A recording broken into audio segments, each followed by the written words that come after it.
अस्सलाम वालेकुम, मैं हूं इमरान वसीम। नाज़रीन, आज के प्रोग्राम में 5 ख़बरें आपके साथ हम शेयर करेंगे, लेकिन सबसे पहले उन दोस्तों से दरख्वास्त जिन्होंने अभी तक हमारा चैनल सब्सक्राइब नहीं किया, वो चैनल को सब्सक्राइब कर लें और बेल आइकॉन का बटन भी ज़रूर प्रेस करें। नाज़रीन, आज 13 जून है, दिन है पीर का और साल 2022। नाज़रीन, आज के हमारे प्रोग्राम की पहली ख़बर है तहरीक इंसाफ के नाराज़ अरकान कौमी असम्बली से मुतल्लिक। नाज़रीन, आपको याद होगा कि जो साबिक़ वज़ीर आज़म इमरान ख़ान की जानिब से कौमी असम्बली के 20 नाराज़ अरकान के ख़िलाफ़ डी सीटिंग का जो रेफरेंस इलेक्शन कमीशन को भेजा गया, उस रेफरेंस को ECP की जानिब से 11 मई को डिसमिस कर दिया गया, मुस्तरद कर दिया गया। आज नाज़रीन, डेवलपमेंट ये हुई है कि इलेक्शन कमीशन का वो फ़ैसला जिसमें इमरान ख़ान के डिसक्वालिफ़िकेशन के रेफरेंस को मुस्तरद कर दिया गया था, आज वो फ़ैसला तहरीक इंसाफ ने सुप्रीम कोर्ट में चैलेंज कर दिया है। इस दरख्वास्त में नाज़रीन, जो इलेक्शन कमीशन का फ़ैसला है जिसमें रेफरेंस को नेगेटिव करार दिया गया था, उस रेफरेंस पर इस अपील में 24 कानूनी सवालात उठाए गए हैं। मैं चीज़ा जो सवालात हैं वो आप नाज़रीन के सामने रख देता हूँ।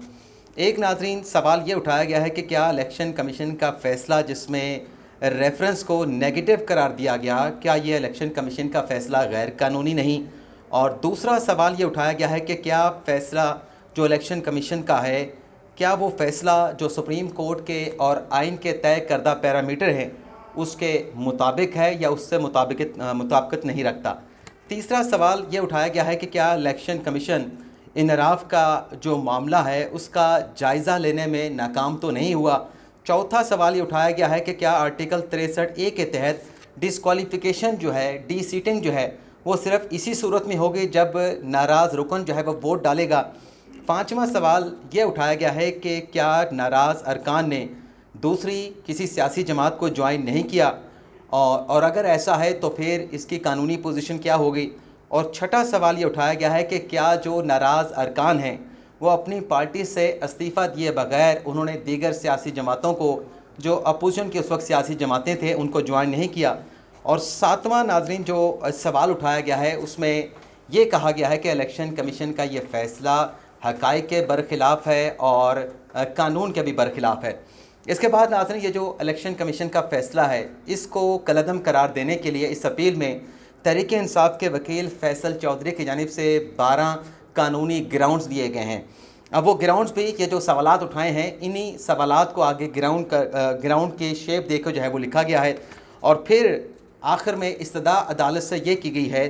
कि इलेक्शन कमीशन का जो फ़ैसला है उसे गैर आइनी, गैर कानूनी करार दिया जाए। इलेक्शन कमीशन के फ़ैसले के ख़िलाफ़ हमारी अपील को एक्सेप्ट करते हुए जो 19 नाराज़ अरकान है, वैसे तो 20 अरकान थे जिसमें आमिर लियाकत साहब, उनका इंतकाल हो चुका है, तो जो 19 नाराज़ अरकान हैं उनको डी सीट किया जाए, उन्हें डिसक्वालीफाई किया जाए। अब ये अपील जो है वो सुप्रीम कोर्ट में दायर की जा चुकी है। अब देखना ये होगा कि इस अपील को सुप्रीम कोर्ट की जानिब से कब जो है वो इंटरटेन किया जाता है। दूसरी नाज़रीन, जो हमारी ख़बर है, पंजाब तहरीक इंसाफ पंजाब से मुतल्लिक या पंजाब की सियासत से मुतल्लिक इमरान ख़ान साहब ने कुछ अहम फ़ैसले किए हैं। फ़ैसले कहें या बल्कि यूँ कह लें कि ख़ान साहब ने अपने कार्ड जो हैं वो शो कर दी हैं। एक दिन नाज़रीन, ख़ान साहब ने पंजाब असम्बली में तहरीक इंसाफ का अपोजिशन लीडर कौन होगा उसका फ़ैसला कर लिया है। उसका बाकायदा तौर पे स्पीकर चैम्बर की जानिब से नोटिफिकेशन भी जारी कर दिया है। कल ये ख़बर सामने आई थी, बल्कि परसों ये ख़बर सामने आई थी कि पंजाब असम्बली में जो अपोजिशन लीडर होगा वो मियाँ महमूदुर रशीद होंगे, क्योंकि बुज़दार साहब की जो है वो हमायत हासिल थी इन्हें, मियाँ महमूदुर रशीद को। लेकिन उसके बाद जो राजा बिशारत साहब हैं, जो माजी में काफ लीग का हिस्सा रहे और अब वो पाकिस्तान तहरीक इंसाफ में शामिल हो चुके हैं, बुज़दार साहब के दौर में वो वज़ीर कानून भी रहे, तो परवेज़ राय साहब की ख्वाहिश ये थी और उन्होंने अपना एक कोशिश भी की कि अपोजिशन लीडर जो है वो राजा बिशारत साहब को बनवाया जा सके। लेकिन चूँकि ये इख्तलाफात सामने आ रहे थे, एक तरफ परवेज़ राय साहब थे, दूसरी तरफ जो है बुज़दार अपना उस्मान बुज़दार साहब थे, तो ख़ान साहब ने फिर दरमियानी रास्ता ये निकाला है कि ना राजा बिशारत को, ना मियाँ महमूदुर रशीद को, बल्कि ख़ान साहब की जानिब से जो पार्लिमानी लीडर थे पाकिस्तान तहरीक इंसाफ की पंजाब असम्बली में, सब्तैन खान, उन्हें अपोजिशन लीडर जो है वो बना दिया गया है। और उसके बाद जो पार्लिमानी लीडर का ओहदा खाली हुआ, वहाँ पे इमरान खान साहब ने मियाँ महमूद रशीद को तहरीक इंसाफ का पार्लिमानी लीडर जो है वो मुकर्रर कर दिया है। दूसरा, नादिर खान साहब ने पाकिस्तान तहरीक इंसाफ पंजाब से मुतल्लिक एक और फैसला किया है कि जो 20 नशस्तें मुनर्रफ अरकान की पंजाब में खाली हुई हैं अपना पंजाब सूबाई असम्बली की, उन पर खान साहब ने जो उम्मीदवार हैं उन्हें उनकी टिकटों का ऐलान कर दिया है। 2 जो है वो अभी तक उम्मीदवारों की टिकटों का ऐलान नहीं हो सका, लेकिन 18 हलकों में जो है वो खान साहब ने टिकटें जो अलॉट करनी हैं उनके उम्मीदवारों का ऐलान कर दिया है। लेकिन इसमें नाज़रीन जो हैरान कर देने वाली बात है कि खान साहब अपना इमरान खान साहब जो है वो मरूसी सियासत के हमेशा ख़िलाफ़ रहे, और ख़ान साहब का ये कहना भी है और हमेशा वो ये बात करते हैं कि मैं मरूसी सियासत के ख़िलाफ़ हूँ और मैं इसलिए ज़रदारी ख़ानदान के ख़िलाफ़ और शरीफ ख़ानदान के ख़िलाफ़ सियासत में आया हूँ कि ये अपने ख़ानदानी सियासत को प्रमोट करते हैं। अब ये देखें नाज़रीन, जो PP 217 है मुल्तान का हल्का, वहाँ पे खान साहब ने टिकट दिया है शाह महमूद कुरैशी के बेटे ज़ैन कुरैशी को। क्या मुल्तान में पाकिस्तान तहरीक इंसाफ का और कोई कैंडिडेट नहीं था? कोई नौजवान, कोई पार्टी का पुराना वर्कर जो 24 साल से 22 साल से 25 साल से पाकिस्तान तहरीक इंसाफ के साथ हो? क्या वजह है कि शाह महमूद कुरैशी साहब जिन्होंने 10 साल पहले पार्टी को ज्वाइन किया, उनके बेटे को टिकट दे दिया गया? इसी तरीके से नाज़रीन जो PP 288 डेरा गाजी खान का हल्का है, वहाँ पे सैफुद्दीन खोसा साहब को टिकट दिया गया है। अच्छा, ये जो सैफुद्दीन खोसा साहब है नाज़रीन, इनकी ख़ास बात यह है कि ये 2008 से लेकर 2013 तक मुसबिक नवाज़ में रहे और फिर 2013 से पहले ये पाकिस्तान पीपल्स पार्टी में शामिल हो गए और 2013 के इलेक्शन में ये पीपल्स पार्टी के टिकट से जीत नहीं सके थे और अब ये पाकिस्तान तहरीक इंसाफ का हिस्सा बन गए हैं और पाकिस्तान तहरीक इंसाफ की जानिब से उन्हें PP 288 का जो है वो टिकट जारी कर दिया गया है। तीसरे जो नाज़रीन कैंडिडेट हैं PP 165 के आतिफ चौधरी साहब, तो ये गालिबन मेरा अंदाज़ा है, कन्फर्म नहीं, लेकिन मेरा अंदाज़ा जो है वो उम्मीद है कि गलत नहीं होगा। ये नाज़रीन इजाज़ चौधरी साहब के बेटे हैं। इससे पहले भी इजाज़ चौधरी साहब से मुतल्लिक एक बयान सामने आया था कि हम टिकट नहीं लेंगे, आइंदा जब भी जनरल इलेक्शन होगा तो टिकट के लिए अप्लाई करेंगे। लेकिन अब लगता है कि खान साहब ने इजाज़ चौधरी साहब के बेटे को इस हल्के में सूबाई असम्बली का टिकट दे दिया है और इजाज़ चौधरी साहब जो हैं वो पाकिस्तान तहरीक इंसाफ के सेनेट में सेनेटर हैं। ये नाज़रीन हमारी 3 खबरें होगी। अब जो चौथी खबर है नाज़रीन, शेख साहब का एक नया मुतनाज़ बयान सामने आया है। ये शेख साहब का बयान क्या है, इसकी डिटेल में जाने से पहले जो शेख साहब के हालिया जितने भी बयानात हैं, माजी कोई करीब के 3, 4, 5 माह पहले के, वो तमाम जो बयानात हैं उन बयानात को लेके पाकिस्तान तहरीक इंसाफ में खासी ज़्यादा तशवीश और तहफ़्फ़ुज़ात पाए जाते हैं, क्योंकि तहरीक इंसाफ की लीडरशिप ये समझती है, तहरीक इंसाफ के रहनुमा ये समझते हैं कि रीसेंट पास में शेख साहब ने जितने भी बयानात दिए हैं उनका पाकिस्तान तहरीक इंसाफ को फ़ायदा होने की बजाय उल्टा नुकसान हुआ है। यानी तहरीक इंसाफ ये समझती है कि शेख रशीद साहब जो बयानात देते हैं वो बयानात तहरीक इंसाफ के लिए खुदकुश हमले साबित होते हैं। अब शेख साहब ने एक नया स्टेटमेंट दिया है कि इमरान खान साहब जो हैं वो जनरल फैज़ हमीद को आर्मी चीफ नहीं लगाना चाहते थे। अच्छा, फिर अगले जुमले में वो ये भी कहते हैं कि मेरे सामने कभी इमरान खान साहब ने ऐसी बात नहीं की कि वो जनरल फैज़ हमीद साहब को आर्मी चीफ लगाना चाहते थे। तो जब इमरान खान साहब ने आपके साथ बात ही नहीं की, कभी ऐसा कोई आपके सामने तासुर नहीं दिया, तो शेख साहब फिर ये दावा किस बुनियाद के ऊपर कर रहे हैं कि इमरान खान का ऐसा कोई इरादा नहीं था कि वो जनरल फैज़ हमीद साहब को आर्मी चीफ लगाना चाहते थे। फिर जब आपके सामने इमरान खान साहब ने ऐसा कोई तासुर नहीं दिया, ऐसी कोई बात नहीं की, अपने इरादे या ख्वाहिश का इजहार नहीं किया, तो शेख साहब इस तरह के बयान दे के जनरल फैज़ हमीद साहब को आखिर क्यों मुतनाज़ा बनाना चाहते हैं, ये सवाल अपनी जगह पे मौजूद है। दूसरा, उन्होंने ये भी कहा कि मेरा, जैसे खान साहब ने कहा कि शेख साहब ये कहते हैं कि फैज़ हमीद साहब को खान साहब इसलिए रोकना चाहते थे ताकि मार्च तक जो अफ़गान बॉर्डर की सूरत हाल है वो क्लियर हो जाए, इसलिए रोकना चाहते थे। अब इस जो रिटेन करने की बात है जनरल फैज़ हमीद साहब को ISI में, इससे मुतल्लिक़ इमरान खान साहब एक नया बयान दे चुके हैं जिसमें उन्होंने एक नया नुक्ता सामने रखा था। लेकिन चले छोड़ें शेख साहब के इस बयान को।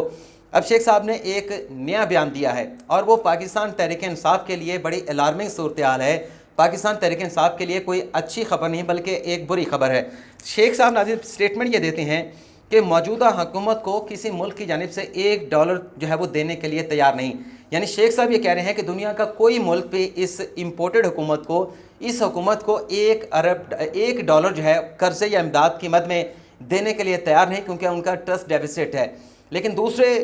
सांस में शेख साहब ये भी कहते हैं कि जो चीन से पाकिस्तान को इमदाद मिली है वो पाक फ़ौज की वजह से मिली है, army chief general Qamar Javed Bajwa साहब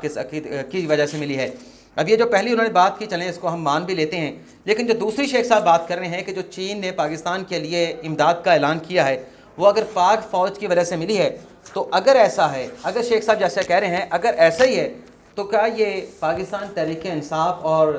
شیخ صاحب کے لیے خطرے کی علامت نہیں؟ کیا یہ تحریک انصاف، سابق وزیر اعظم عمران خان چیئرمین پاکستان تحریک انصاف اور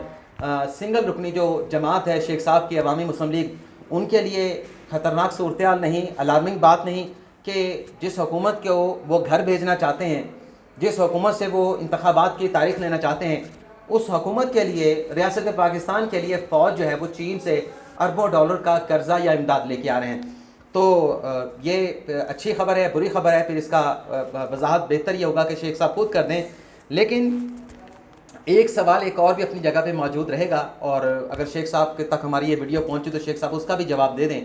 سوال ناظرین یہ ہے کہ اگر آج باجوہ صاحب جو ہیں فوج کی وجہ سے پاکستان کو چین نے یہ اربوں ڈالر دیے ہیں، تو خان صاحب کے دور حکومت نے جو سعودی عرب نے پاکستان کو اربوں ڈالر کا قرضہ دیا، جو زر مبادلہ کے ذخائر میں ایک انہوں نے اماؤنٹ رکھی اسٹیٹ بینک میں، اور جو چین کی جانب سے پاکستان کو قرضہ دیا گیا وہ کون لے کے آیا تھا؟ وہ قرضہ، وہ ڈالرز کس کی گارنٹی کی وجہ سے، کس کے کہنے کی وجہ سے، یا کس شخصیت کے منہ کی وجہ سے ملے تھے؟ تو یہ بھی پھر شیخ صاحب کو واضح کرنا ہوگا، اس سوال کا جواب بھی دینا ہوگا۔ لیکن ناظرین یہ جو شیخ صاحب کے اس طرح کے بیانات ہیں، ان بیانات کی وجہ سے ایک خاتون سیاسی رہنما نے بڑی کھری کھری سنا دی ہیں۔ ناظرین 24 نیوز کے پروگرام میں بیٹھی تھیں پاکستان تحریک انصاف کی سینئر خاتون رہنما کمل شوزت صاحبہ،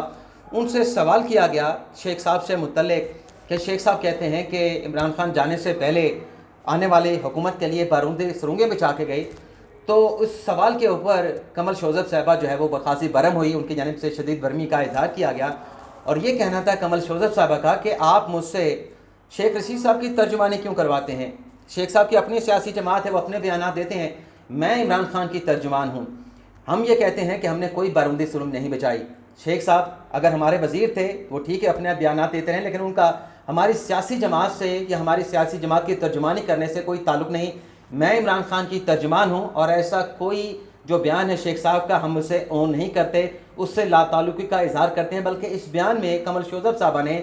شیخ رشید صاحب سے بھی لا تعلقی کا اظہار کر دیا، کیونکہ اینکر نے ان سے یہ بھی پوچھا کہ آپ شیخ صاحب کے جس بیان کو ڈس آن کر رہی ہیں، تو شیخ صاحب کو آپ کی حکومت میں آپ کی وفاقی کابینہ کا حصہ تھے، تو کمل شوزت صاحبہ نے اس طریقے سے، اس انداز سے جو ہے وہ شیخ صاحب کو ڈس آن کیا کہ آپ اگر شیخ صاحب کو ہماری وفاقی کابینہ کا حصہ کہہ رہے ہیں، تو وفاقی کابینہ کا حصہ تو طارق بشیر چیمہ صاحب بھی تھے، وہ بھی ہماری وفاقی کابینہ میں بیٹھے تھے، لیکن آج وہ امپورٹڈ حکومت کی وفاقی کابینہ کا حصہ ہیں۔ تو انہیں بڑی سخت باتیں کی اور بڑی کھڑی کھڑی باتیں کی اور بالکل درست باتیں کی، اور ان کی باتیں جو ہیں جو تحریک انصاف کے اندر شیخ صاحب سے متعلق یا ان کے بیانات سے متعلق جو ہے وہ سوچ پائی جاتی ہے، اس سوچ کی انہوں نے عکاسی کی ہے۔ تو یہ ناظرین آج کا ہمارا ویلاگ